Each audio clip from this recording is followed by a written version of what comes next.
There is a sound wood makes when it begins to fail under impossible weight. Not a crack, not a snap, something deeper. A groaning, like the earth itself is breaking. I hear it now, beneath my feet, beneath the screaming, beneath the thunder of men in full armor trying to run where there is nowhere to run. The bridge shudders. Timbers splinter. And I know, with the certainty that comes only in the moment before death, that I will not reach the other side. The river Forth below is choked with bodies. Armored men thrash in dark water, their mail dragging them down. Some claw at the muddy banks, fingers slipping in the muck. Others simply vanish beneath the surface, the weight of steel and pride pulling them into silence. The water smells of blood and autumn rot. The screaming never stops. They say a knight dies with honor, that there is glory in service to the king. I do not know if this is true, but I know that the man beside me died with his face in the mud. Sir Geoffrey of Leicester, my master, the knight who raised me from a boy, died with a Scottish spear through his back, begging for his mother. There was no glory in it. There was only the wet sound of steel in flesh, and the smell and the taste of his blood on my lips as I crawled over his body to live. I am Edmund of Warwick. I am 17 years old. I have been a squire in Sir Geoffrey's household for 6 years, training for knighthood, learning the art of war. My father paid good silver to place me in Geoffrey's service. I was to be a knight. I was to have honor. I was to matter. Today is September 11th, in the year of our Lord, 1297. I stand on a wooden bridge at Stirling, and the entire world is collapsing. The day began in mist. We had been camped south of the River Forth for 2 days, waiting for the order to cross. The bridge was narrow, so narrow that 2 horsemen could barely pass abreast. Sir John de Warenne, Earl of Surrey, commanded our forces. He was old, grey-bearded, confident in the way men are when they have never truly lost.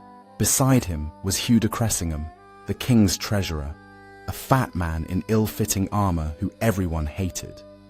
Cressingham had taxed the Scots into starvation. We outnumbered them. That was what the officers told us. The Scots were rabble, peasants with spears, led by an outlaw named William Wallace. We were knights of England, veterans of King Edward's conquest of Wales. We had crushed the Scots at Dunbar the year before. This would be another easy victory, another step in the subjugation of a rebellious province. I believed them. God help me, I believed them. The morning was cold. I remember the smell of the river, mud and dead fish and rotting vegetation. The mist hung low over the water, obscuring the far bank where the Scots waited. We could see the hill they called Abbey Craig rising beyond the river, its slopes thick with trees. Somewhere up there, Wallace watched us, but we could not see him. Sir Geoffrey checked his armor 3 times that morning. He was a careful man, methodical. He had fought in France, in Wales, survived a dozen battles. He taught me how to hold a sword, how to sit a horse, how to read the rhythm of combat. He was not cruel, he was not a bad man, he was simply a knight, doing what knights do. "Stay close to me when we cross," he said, adjusting the strap on his helm. "Do not let the press separate us. If we are divided, you will be lost." I nodded. My mouth was dry. I had been in skirmishes before, raids on Welsh villages, minor actions where we outnumbered the enemy 10 to 1. But this felt different. The river felt too wide. The bridge felt too narrow. The mist felt too thick. "Are you afraid?" Geoffrey asked. I did not know how to answer. A squire is not supposed to show fear. A squire is supposed to be brave, to serve his knight without question. "A little," I admitted. He smiled, a brief flash of warmth beneath his beard. "Good. Fear keeps you sharp. Just remember your training. Watch my back. Keep your blade ready. We will be across and back by midday." He was wrong. The order to advance came late in the morning. We had started twice before, once at dawn, when Warenne apparently overslept. Once an hour later, when word came that the Scots wanted to negotiate. Both times we were called back. The delays made the men restless. They joked about the Scots being too frightened to fight, about Wallace running into the hills, about how we would be drinking in Stirling Castle by nightfall. No one was joking now. The vanguard began to cross. Heavy cavalry first, destriers snorting and stamping, their breath steaming in the cold air. Then mounted sergeants, Then foot soldiers. The bridge creaked under the weight. It was only wide enough for 2 horses side by side. Sir Geoffrey spurred his horse onto the bridge. I followed on foot, leading his second mount. The planks were slick with morning dew. The river below moved sluggishly, dark and opaque. I could hear the water lapping against the wooden pilings. A gentle sound that seemed impossible, given what was about to happen. The crossing took forever. Step by step, we moved forward in a crush of men and horses. Armor clanked rhythmically. Leather creaked. Someone ahead cursed as his horse balked at the narrow span. The smell of horse sweat and unwashed bodies filled my nostrils. My heart hammered in my chest. I had seen Geoffrey like this before. 3 years past, in the great hall at Caernarfon, when King Edward himself had reviewed the troops.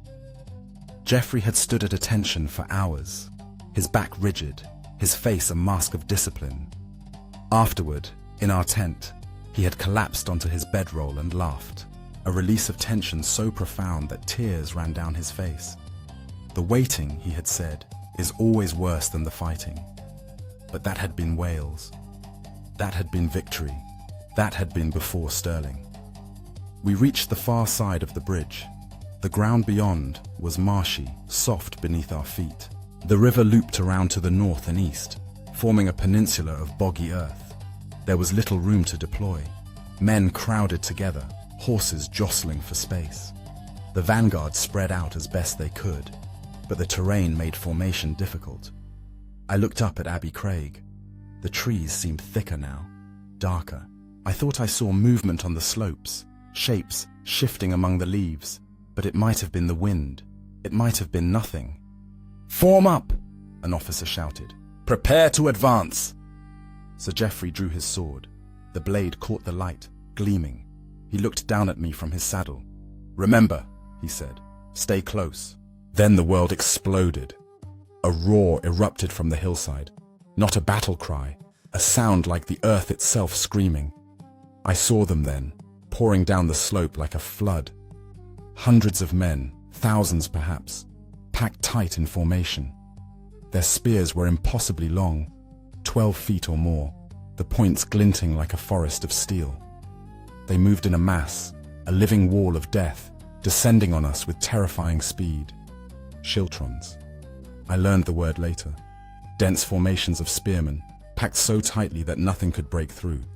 They had practiced this, trained for it, waited for this exact moment. We had walked into a trap. The Scottish spears hit our line like a wave hitting rocks. Horses screamed, high, terrible sounds that cut through the battle noise. I saw a destrier reared up, a spear through its chest, throwing its rider into the mud.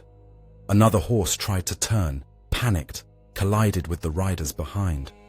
Men shouted orders that no one could hear. Sir Geoffrey spurred forward, trying to break through the wall of spears. His sword struck wood, glanced off. A spear point caught his horse in the shoulder. The animal staggered, blood streaming down its foreleg.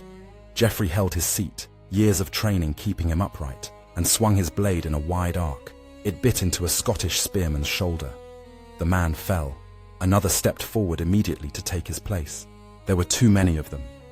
For every man we cut down, 2 more appeared. The Schiltron moved like a single organism, compressing our forces against the river, against the bridge, against the marsh. There was nowhere to retreat. The bridge behind us was still packed with soldiers trying to cross. The river looped around us on 2 sides. We were trapped.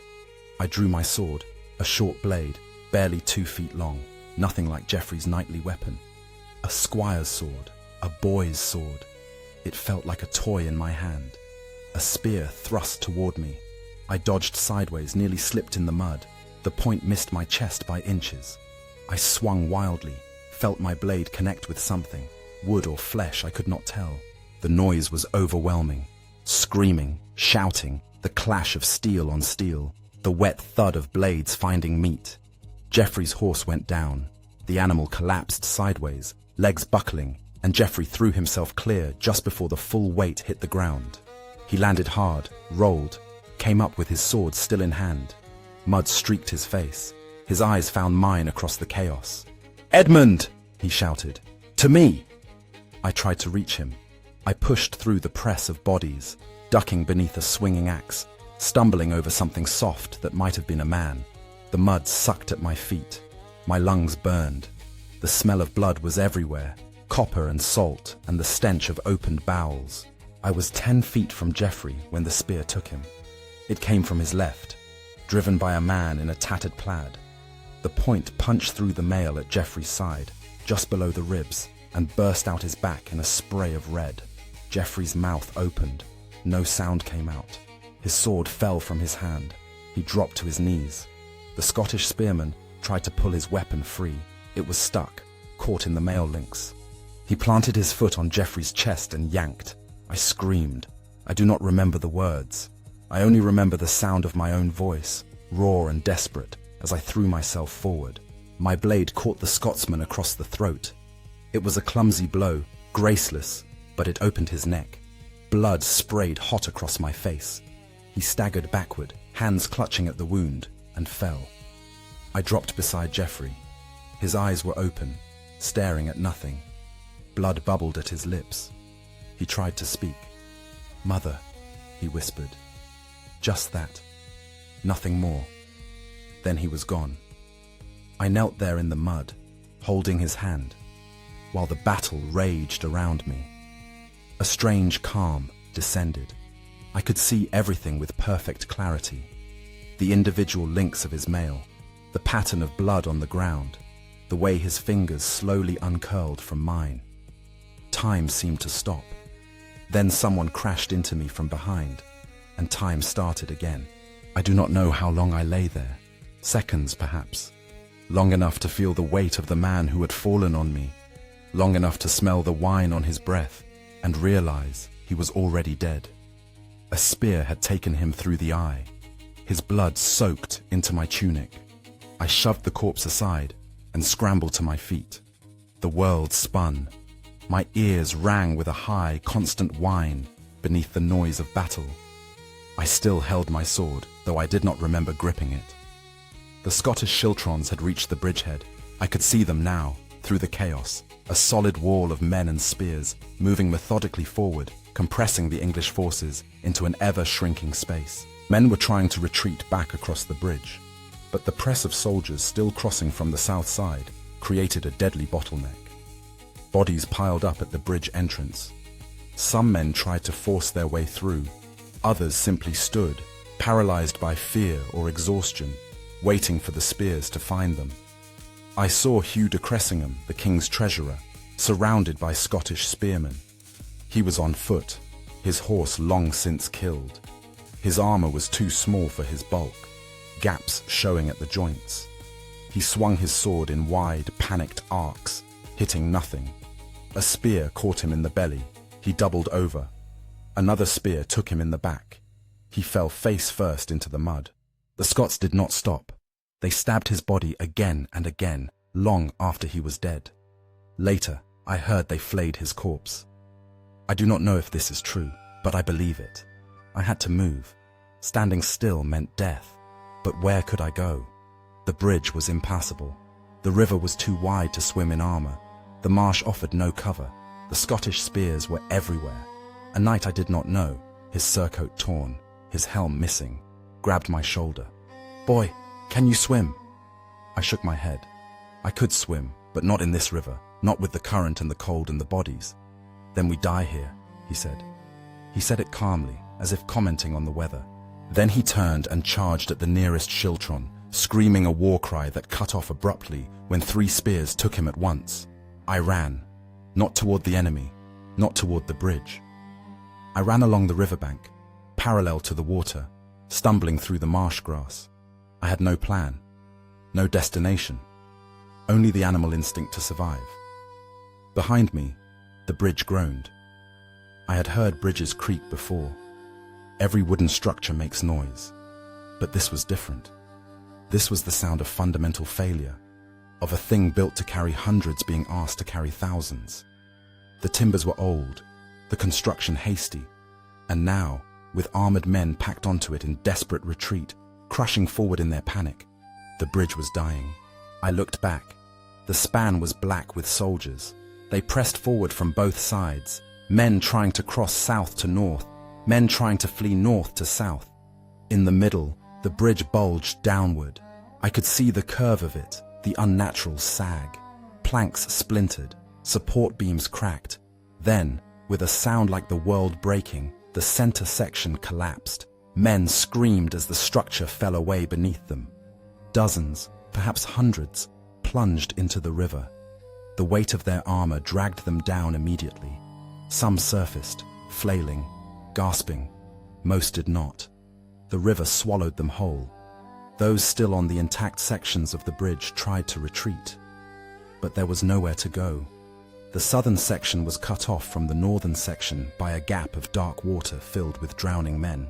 Some soldiers tried to jump the gap. I saw one man make it, landing hard on the far side, scrabbling for purchase. I saw 3 others fall short, vanishing into the water. The northern section, where I had crossed, where the vanguard had been trapped, was now completely isolated. No retreat, no reinforcement. Just 1,000 English soldiers penned against the river by Scottish spears. The slaughter intensified. I turned away and kept running. Thorns tore at my legs, mud sucked at my feet, my lungs burned. Behind me the screaming never stopped. I ran until I could not run anymore, then collapsed in the tall grass and vomited. Nothing came up but bile. I knelt there on my hands and knees, shaking, unable to stand. When I finally looked up, the battlefield was perhaps 200 yards away. From this distance, I could see the full scale of the disaster. The Scottish schiltrons had compressed the English survivors into a tight knot at the bridgehead. There was no longer any organized resistance. Men simply died where they stood, too exhausted or too terrified to fight. The Scots worked methodically, like farmers at harvest, spearing the wounded, finishing the fallen. The river was thick with bodies. Some floated face down, their armor dragging them just below the surface. Others had washed up on the muddy banks, tangled in reeds. The water itself had turned reddish-brown.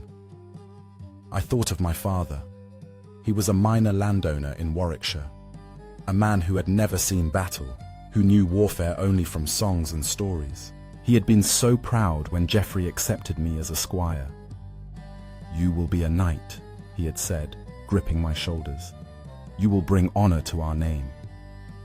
I wondered what honor looked like now, lying face down in Scottish mud. A sound made me freeze. Footsteps, coming through the grass toward me. I gripped my sword and turned. A figure emerged from the reeds, an English soldier, younger than me, his face pale with shock. He wore no armor, just a torn tunic. Blood soaked his left arm. "Are you hurt?" I whispered. He stared at me as if I had spoken in a foreign tongue.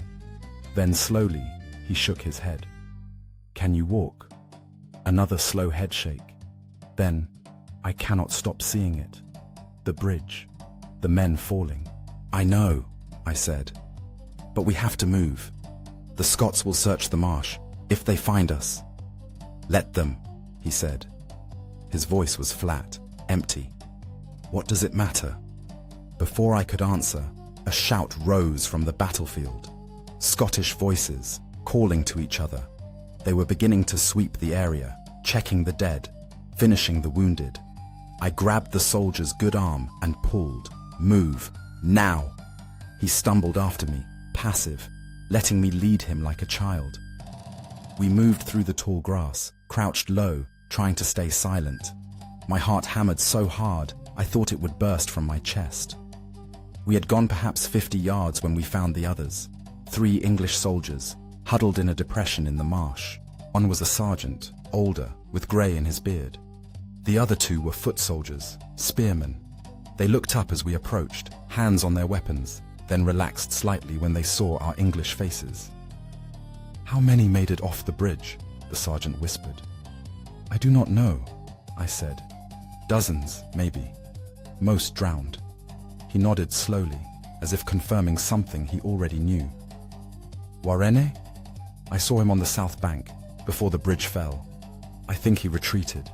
He abandoned us," one of the spearmen said. There was no anger in his voice, just exhaustion. The sergeant looked toward the battlefield. The Scottish voices were getting closer. "We need to move north. Into the forest. Circle around Stirling. Make for the coast. Maybe we can find a boat. The Scots control everything north of here, I said. They will be watching the roads. Then we travel by night. Avoid the roads. Live off the land. He looked at each of us in turn. Or we can stay here and die. Your choice. No one argued. We moved through the marsh as the sun climbed higher. The sounds of battle faded behind us, replaced by the calls of crows. The birds were already gathering, circling above the corpse field that had been a proud English army. I thought of Geoffrey as I walked. I had left his body on the field. I had not closed his eyes, had not said a prayer, had not done any of the things a squire owes his knight. I had simply crawled over him and run. The shame of it burned in my chest. But the shame was not enough to make me go back. We walked until sunset, stopping only when the light failed completely. The sergeant found a thicket of brambles, and we crawled inside, ignoring the thorns that tore our skin. We did not dare light a fire. We had no food, no water beyond what we could drink from stagnant pools. We simply lay in the darkness, listening to the night sounds, waiting for dawn. What happened? One of the spearmen whispered. How did this happen? No one answered. How could we explain it?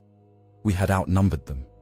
We had better armor, better training, the legacy of English victories stretching back generations. We had been certain of victory, and we had been slaughtered. Wallace, the sergeant said finally. He knew the ground. He knew the bridge was a trap. He let us cross just enough men to make a target, then crushed us. The bridge should have held, I said. If the bridge had held, we would have died on the far bank instead of in the river, the sergeant interrupted. The bridge did not matter. We were already lost the moment we crossed. I wanted to argue, but I knew he was right. The bridge was a detail. The truth was simpler and more terrible. We had been outthought, outmaneuvered, and destroyed by an enemy we had dismissed as rabble. Sleep came in fragments, broken by nightmares. I saw Geoffrey falling again and again, the spear punching through his side, his mouth forming that single word. Mother. I saw the bridge collapsing, men tumbling into dark water. I saw the Scottish spears advancing in an endless wall. When I woke, it was still dark. The soldier with the wounded arm was gone. I do not know if he wandered off in the night or if something took him. We did not search. We simply moved on. The days that followed blurred together. We traveled north, staying off the roads, moving through forest and heath. We drank from streams. We ate berries and roots that the sergeant identified. One of the spearmen tried to snare a rabbit and failed. We grew weaker. Twice, we saw Scottish patrols in the distance. We hid and waited for them to pass. Once, we heard voices in the night, men speaking in Scots dialect, celebrating their victory. We lay silent in the bracken until they moved on. On the fourth day, we reached the coast. The sergeant had hoped to find a fishing village, maybe bribe a boat to take us south. What we found instead was a burned hamlet. Its inhabitants fled or dead, the boats smashed and scattered along the beach. The whole country has risen, the sergeant said. He stood on the beach, staring at the ruins, his face empty. Stirling was the spark. Now it is all burning. One of the spearmen sat down on the sand and began to cry. Not loud sobs, just silent tears running down his face. No one told him to stop. We followed the coast south for 2 more days. On the 6th day after the battle, we saw English banners. A patrol from Berwick, perhaps, or a garrison that had not yet heard the news. They took us in, fed us, questioned us. I told them what I had seen. The bridge, the Shiltrons, the drowning, Geoffrey's death. They listened in silence. When I finished, the officer in charge, a captain whose name I never learned, simply nodded. "You are the 17th survivor we have found," he said. "Out of how many thousands?" I did not know the answer. No one did. Some said 5,000 English had died. Some said more. The Scots claimed they had killed every man who crossed the bridge. That was not true. I was living proof. But it was close enough to truth that the distinction hardly mattered. The captain sent us south under guard, as if we might be deserters rather than survivors. Perhaps we were both. We reached the English border 6 days later, more than a fortnight after the battle. By then, the news had spread everywhere. The catastrophe at Stirling Bridge, the annihilation of the English vanguard, the escape of Warenne, who had ordered the bridge burned and fled to Berwick, abandoning Stirling Castle and the lowlands to Wallace's control. King Edward was in Flanders when he received the news. They said he flew into a rage, smashed furniture, swore oaths of vengeance. He immediately began planning a new invasion, larger and more brutal than before. He would not make Warenne's mistakes. He would not underestimate the Scots again. But that was later. In the days after Stirling, there was only confusion and fear. I was sent to a manor house near York to recover. The lord of the house had known Geoffrey, had fought beside him in Wales. He took me in out of respect for my dead master. He asked me to tell him everything. I did, though the words came hard. When I finished, he was quiet for a long time. Then he said, "Sir Geoffrey was a good man. He deserved better than to die in that mud." "He died bravely," I said, though I was not sure if it was true. What did bravery mean when you were trapped with nowhere to run, when death came from every direction, when the only choice was how you fell? "What will you do now?" the Lord asked. "I do not know," I admitted. "I was to be knighted. I was to have a future." He nodded slowly. "You are young. There will be other battles. Edward will return to Scotland, and he will win. You can serve again." But I did not want to serve again. I did not want to stand in a shield wall, waiting for spears I could not see. I did not want to hear that groaning sound wood makes when it begins to fail. I did not want to watch men drown in dark water, their screams cut short by the weight of their own armor. I stayed at the manor through the winter. I tried to forget. I tried to sleep without dreaming. I failed at both. In the spring, word came that Edward had returned from Flanders.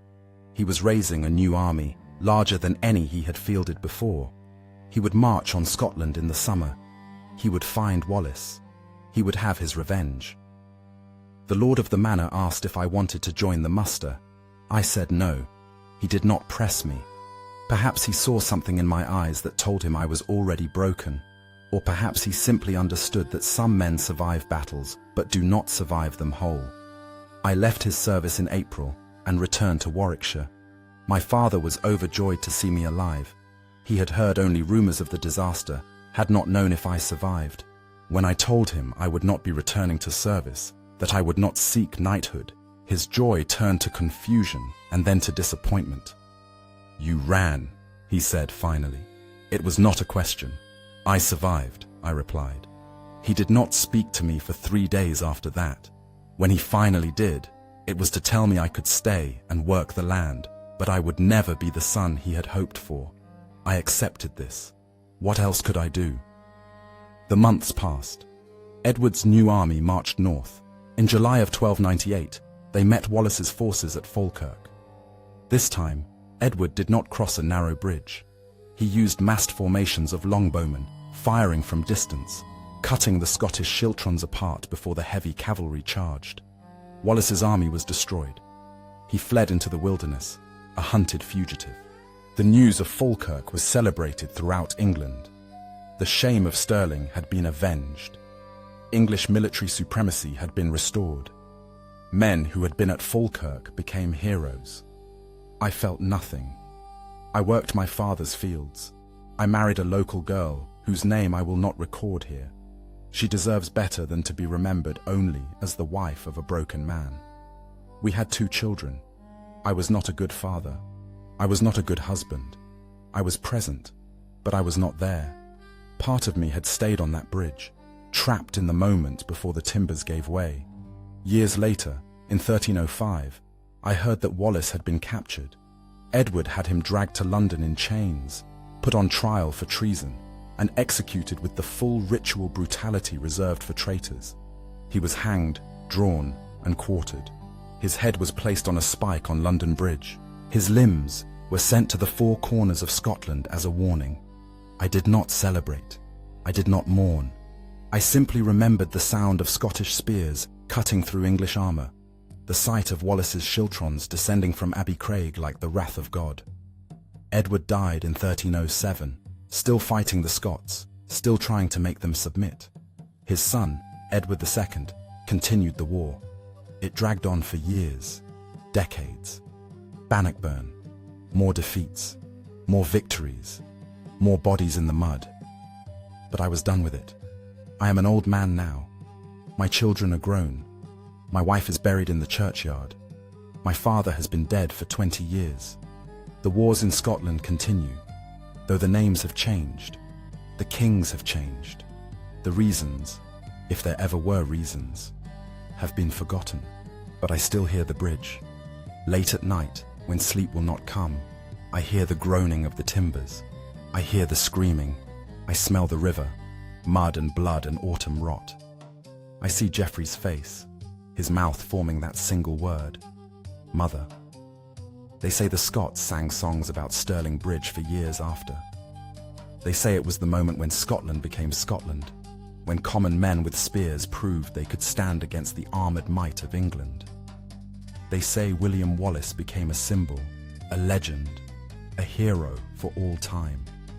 Perhaps that is true. Perhaps there was meaning in it, purpose, glory. But I was there. And I can tell you what it really was. It was wood breaking under impossible weight. It was men drowning in dark water, dragged down by the steel that was supposed to protect them. It was a young squire crawling over his master's corpse, choosing life over honor, survival over duty. It was the sound an axe makes when it bites through mail and bone. A wet crunch, followed by a sighing wheeze as air escapes from punctured lungs. I heard that sound 17 times that day. I hear it still. The bridge at Stirling was rebuilt, of course. Stone this time, wide enough for armies to cross. They learned that lesson at least. But the new bridge stands a little upstream from the old one. The old pilings were left to rot in the river, marking the place where thousands died. I have never gone back. I will never go back. But sometimes, in my dreams, I am standing on that narrow wooden span once more. The mist hangs low over the water. The Scottish army waits on the far slope, invisible among the trees, and the bridge beneath my feet begins to groan. In the dream, I always know what is coming. I try to warn them. I shout at Geoffrey to turn back, at the officers to halt the advance, at the men pressing forward, that they are walking into a trap. But no one listens. They never listen. And then the spears come down, and the bridge begins to fail, and I am falling into dark water that has no bottom. I wake with Geoffrey's name on my lips. This is what I carry from Stirling. Not glory, not honor, not the satisfaction of service to the king.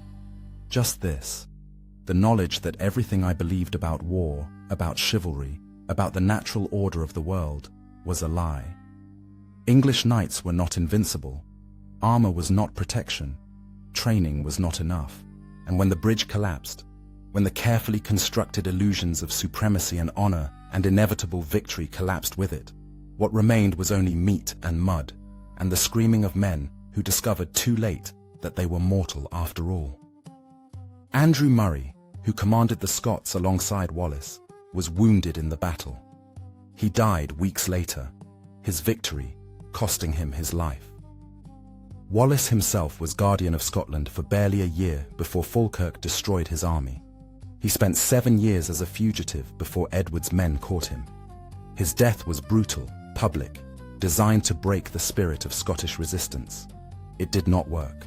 The resistance continued. The wars continued. The dying continued. John de Warenne, Earl of Surrey, who commanded at Stirling, survived. He retreated to England, faced Edward's fury, and was sent back to Scotland to redeem himself. He won some battles, lost others, and died in his bed years later, an old man who had seen too much war. Hugh de Cressingham, the hated treasurer, died as I described. They did flay his corpse. That part at least is not legend. They said Wallace had a sword belt made from his skin. I do not know if this is true, but I know that Cressingham's body was left on the field, mutilated beyond recognition, and that no one claimed it for burial. Sir Marmaduke Thweng, one of the few English knights to escape, led a cavalry charge that broke through the Scottish lines. He and a handful of men fought their way to safety, an act of desperate courage that saved perhaps a dozen lives from the thousands that were lost. He continued to serve Edward in later campaigns, a reminder that not all the English at Stirling died or fled in disgrace, but most did. Most drowned, or were speared, or were trampled, or simply vanished into the chaos and were never seen again. I survived because I ran, because I chose life over honor, survival over duty, because I was young enough, fast enough, lucky enough to crawl through the marsh while the killing raged behind me. I do not know if this makes me a coward. I do not know if Geoffrey would have forgiven me for leaving his body on the field. I do not know if there is honor in survival when so many died. I only know that I lived, and that living has been its own kind of death. The priests say that suffering purifies the soul, that God tests us with hardship to make us worthy of heaven. If this is true, then surely the men who died at Stirling have earned their salvation. Surely Geoffrey, who served his king faithfully for 20 years and died with a prayer on his lips, sits now at God's right hand. But I do not believe this anymore. I think the dead are simply dead. I think they lie beneath Scottish soil, their bones scattered and forgotten, their names lost to history. I think the bridge collapsed because wood is not strong enough to hold an army. I think men drowned because armor is heavy and water is deep. There is no meaning in it, no lesson, no divine plan. There is only the sound of the bridge breaking, and the screaming, and the silence that comes after. I am 81 years old. I will not live much longer. When I die, the memory of what I saw at Stirling will die with me. Perhaps that is for the best. Perhaps some things should not be remembered. But I have written this account because I owe Geoffrey that much. He deserved better than to be another nameless casualty in a forgotten battle. He deserved better than to die begging for his mother in the mud. He deserved better than me. So I have recorded what I saw, what I heard, what I felt. I have tried to be honest, though honesty is a cold comfort when the truth is simply that good men died for nothing, that the bridge collapsed because it was badly built, that the battle was lost because the commanders were arrogant and the Scots were smarter. This is what happened at Stirling Bridge on September 11th, 1297. This is what the songs do not tell you. This is what glory looks like when you strip away the lies. It looks like Geoffrey's face, pale in death, his eyes open and unseeing. It sounds like wood breaking under impossible weight. It smells like blood and river mud and autumn rot, and it never, ever ends, ever.